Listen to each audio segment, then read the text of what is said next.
Right, well, I've had a week off in sunny Lanzarote. I've come back to the UK, and to be fair, it is sunny, but it's about 12 degrees cooler. I've got two Renogy 170 watt panels, and more by luck than planning, they just are going to fit up on the roof up here where we've got the two sunroofs that I just put in.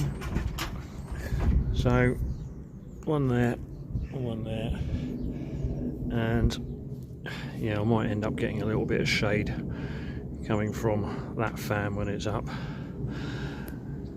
and that one obviously it won't be at the same time, so it'll be different angles. So you can see there's shade on there now.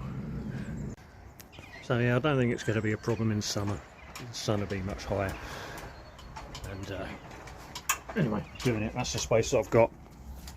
That's what I want. That much power. So let's give it a go. Got one on. That went all right. And lashings of Sikaflex, not Celotex, Sikaflex. And I've also done self tappers screws. I'm not a big fan of putting holes in the roof, but I mean that one over there is just stuck on. They've been stuck on for 7 years and they've been fine, but I do get paranoid when I'm speeding down the French motorways at 80 mile an hour that they're going to fall off, and they haven't so far. I do check them regularly, but for peace of mind, especially as I'm probably going to be selling this or renting it out, I do not want this falling off. So there's a screw under there which is covered in splodge. Got the next one to go in here. Looks like I won't have a delivery. That's good. And we're wiring in parallel, so the voltage remains the same but the amps double. So I've got these connectors here. I basically just nicked all these tips from Greg Virgo. Google him, he's a legend. And I'm putting these nylon spacers underneath, so I've got a nice 1mm gap between the bracket and the bodywork, so that the Sikaflex creates a nice seal.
I'm quite pleased with that.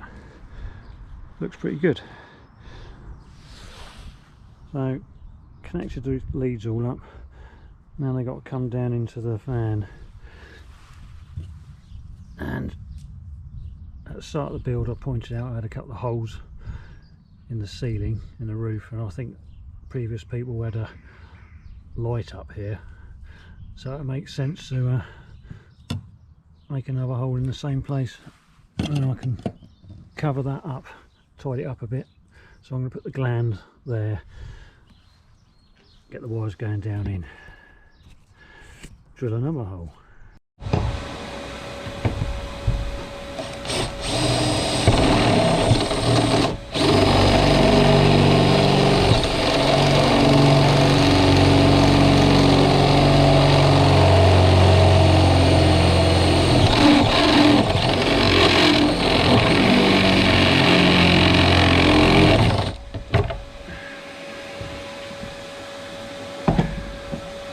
This drill is sounding a bit unhealthy.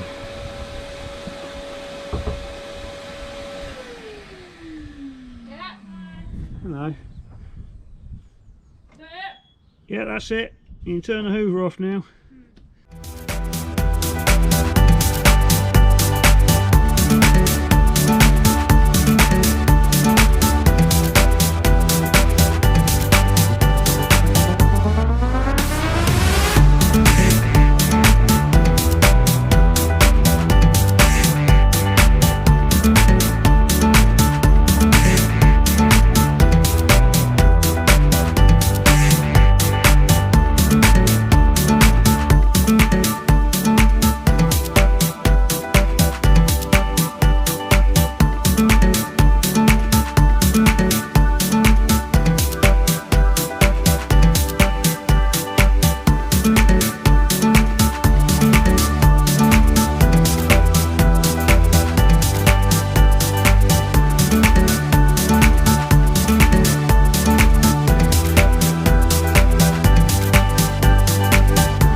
Alright, there you go.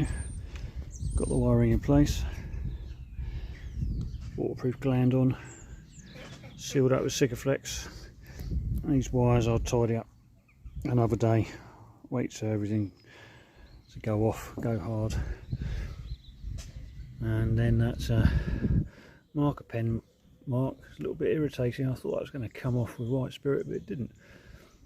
That's where I was originally going to have the solar panels, on that line, but moved them back. Had a little bit more space, so anyway, get a bit of spray paint on that or something. Well, I managed to cut a hole in the end. That hole saw was obviously a bit blunt, so I used my nibbler, which worked nicely. So I'm just putting the electric hook up in. Got an old school friend who's come to help. 6 hours late, just standing drinking tea and annoying me. Oh, I ate your crisps as well. Yeah. Okay. Right, job done. That'll do. It looks quite tidy. I think that's pretty much all the holes cut in the van. Apart from we're going to be doing a load of floor vents. Oh yes, and I've got a mushroom vent on order. There's a ventilation is very important on these vans, so there's going to be a mushroom vent going in up the end there. As controversially, I'm not doing a vapour barrier on this, mainly because I'm not going to be having that much condensation there. I'm going to have dry heat.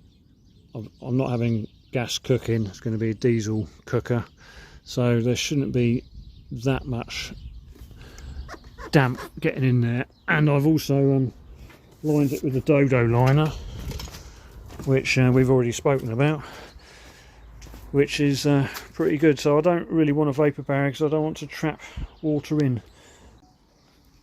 Well, we've made some more progress. Since I put the solar panels up, I've insulated the ceiling, and I'm pleased to report that there's no water coming through the holes, which I was a bit worried about. Always worried drilling holes into your roof, but the self tappers, Sikaflex, done the job. It's absolutely pissed it down the last couple of days. Used up another box of thermofleece, so been shoving stuff down every cavity you can think of. That sounds fun, doesn't it? And been putting some riv nuts in as well, in preparation for cupboards and battening and ceilings and stuff. So ordered a really nice riv nut tool. I've used riv nuts before on my teardrop trailer builds, and they're really good, quite handy. Get a nice solid grip onto the side, which, you know, I'm going to be suspending cupboards up here, which are going to get quite heavy, so I want to make sure that they are not going to go anywhere. Just self tappers for the cladding for the walls. That's not really load bearing, so I'm quite happy with self tappers for that. So yeah, got one last hole to cut in the ceiling for the mushroom vent, which is going to be going up there. So quite a lot of people don't bother with mushroom vents, but to me ventilation is absolutely vital to get a good night's sleep, and also to stop you van getting damp during winter times. Speaking from experience from years of going away in that, and also sleeping in the teardrop camper, gets really stuffy, and when it's pissing down with rain you can't always have windows and roof lights open if it's proper windy and raining, etc. And if it's warm and it's doing that, you need a little bit of fresh air and decent airflow. So I'll probably be building in a few little fans to go with it as well, little PC computer fans which are very quiet but just produce a little bit of airflow, and I've got them in my camper van, and did that in my teardrop build as well, and they work quite nicely. It's just to get a little breeze going and exchanging the airflow so you're not breathing in your own farts and your own bad breath.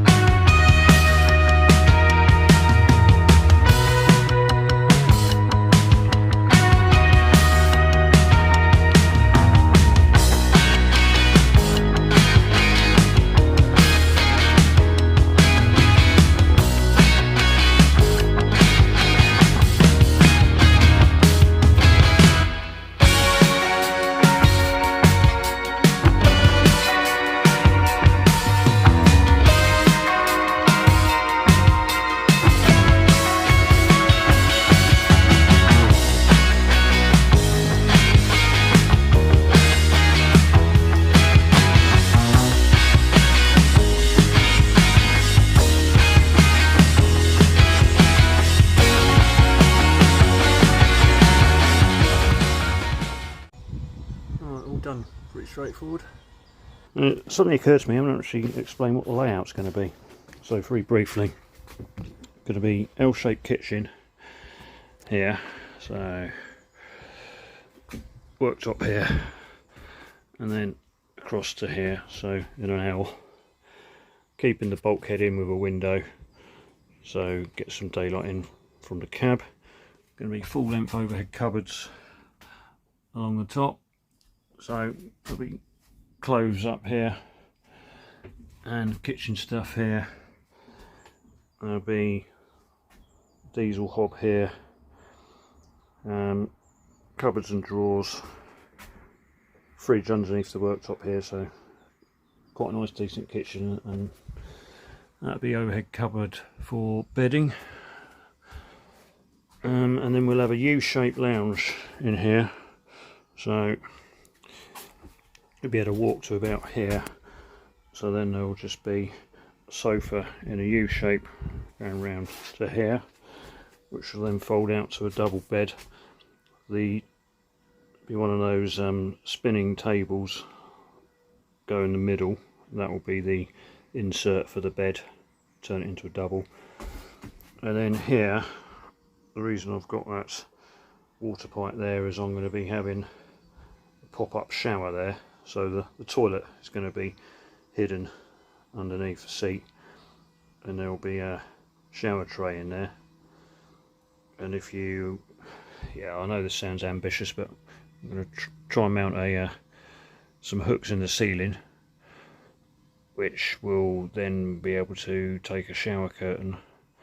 So you can have a very basic shower. That's for when obviously when you're on a campsite, you use the campsite showers, but when you're wild camping, it's better than nothing. Or you can just stand outside and have a shower. Oh, bit of a distraction. Get beaten up. Oh, dog. Oh, I think she likes it in here.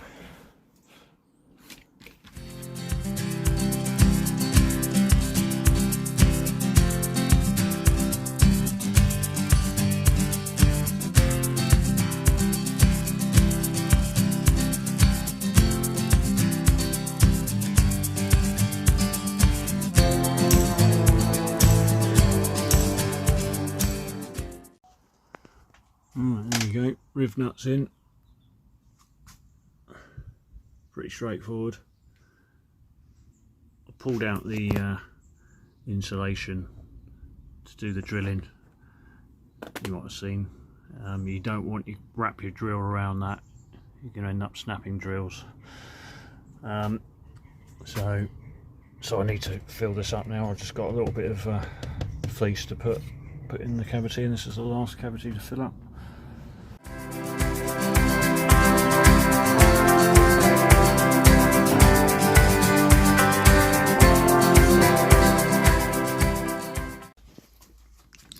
Right, doing some carpet lining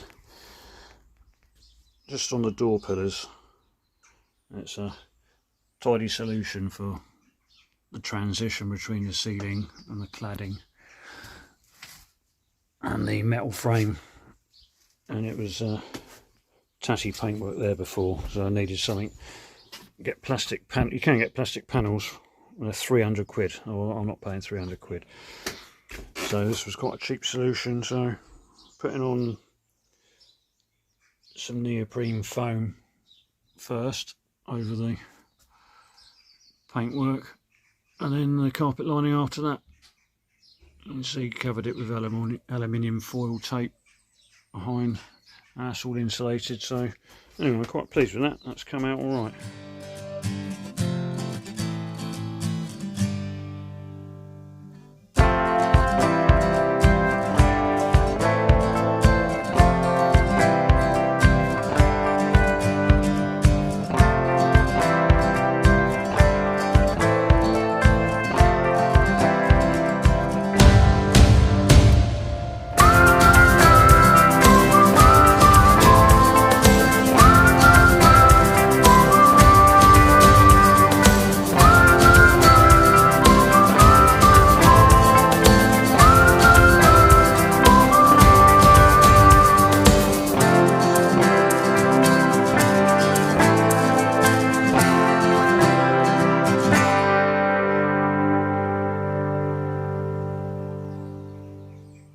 Done. I've got plenty left over as well, which I can do that bit with. Overhead cupboard. Well, it's quite easy to work with actually. So all the cladding and stuff should blend in nicely in the bendy ply ceiling.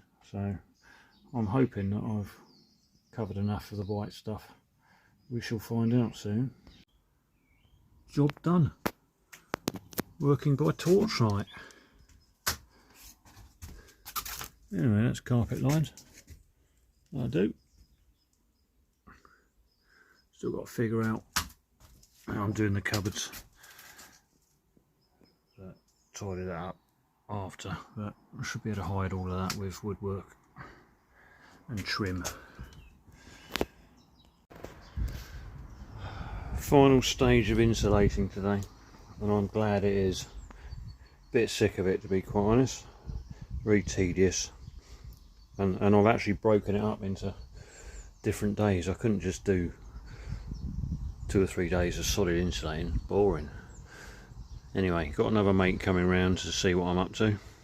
This one's completely clueless, doesn't know his arse from his elbow, so maybe it's not a good idea to ask him to help. Anyway, we shall see. See what you think, viewers. So he's come round. He's actually more interested in my son's new car than my van. It's outrageous. So what I said earlier about my mate coming over doesn't know his arse from his elbow, I'm going to have to take that back, because he's actually come up with quite a good idea. It's an amazing idea. This back part of the bulkhead is actually quite grimy, grubby, and I have got some of this carpet lining left over. Just grimy. So I could, that's a good idea, I could carpet line that. Of course it's a good idea, because I came up with it, obviously. Yes. Well, I've made some progress, but getting thoroughly bored with the insulation now, and the football's on the telly, so I don't think I'm going to bother filming anymore. I don't think it's that interesting. Watch the insulation going in anyway, so I think I'm going to whack another video out on YouTube, and then hopefully the video after that will have lots of sexy stuff in it, building stuff with wood. To be continued.